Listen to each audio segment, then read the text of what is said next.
बोला बोला छठी मैया की जय। जो अभी मुझे देख रहे हैं उन सब के लिए मैं छठी माता से विनती करती हूँ कि हे छठी मैया, मेरे जितने सारे मुझे अभी सुन रहे हैं उन सबको जिंदगी में कोई कष्ट नहीं देना। शरीर रूपी धन जो है ना उसको स्वस्थ रखना और अच्छा रखना। इन्हीं प्रार्थना के साथ मैं एक बहुत ही भावुक वाला छठ गीत का पारंपरिक छठ गीत है, मैं आपको सुना रही हूँ, सुने।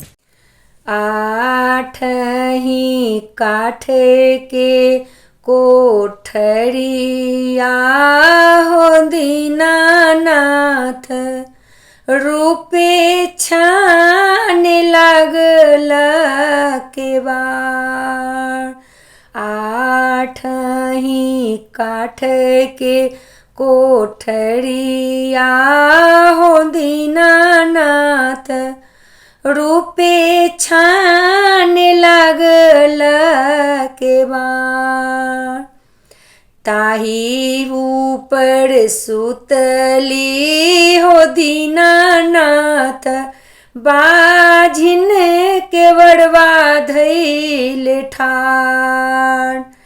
ताही ऊपर सुतली हो दीनानाथ, बाझिन के वड़वा धैल ठाड़। चादर उघाड़ी जब देख ले हो दीनानाथ, कौन संकट पड़ल तोहार। चादर उघाड़ी जब देख ले हो दीनानाथ, कौन संकट पड़ल तोहार। पुत्र संकट पड़ल मोरा हो दीनानाथ, ओहिला के वड़वा धैल ठाड़। पुत्र संकट पड़ल मोरा हो दीनानाथ, ओहिला के वड़वा धैल ठाड़।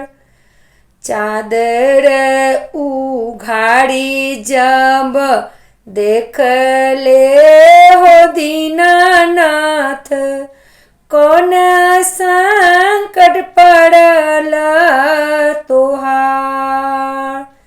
नैना संकट पड़ल मोरा हो दीनानाथ, ओहिला के वड़वा धैल ठाड़। नैना संकट पड़ल मोरा हो दीनानाथ, ओहिला के वड़वा धैल ठाड़। काया संकट पड़ल मोरा हो दीनानाथ, ओहिला के वड़वा धैल ठाड़। काया संकट पड़ल मोरा हो दीनानाथ, ओहिला के वड़वा धैल ठाड़। बाझिन के पुत्र जब दिहले हो दीनानाथ, खेलता कूदता घर जात। बाझिन के पुत्र जब दिहले हो दीनानाथ, खेलता कूदता घर जात। अन्हरा के आँख जब दिहले हो दीनानाथ, हंसता रखेला त घर जाए। बोल छठी मैया की जय।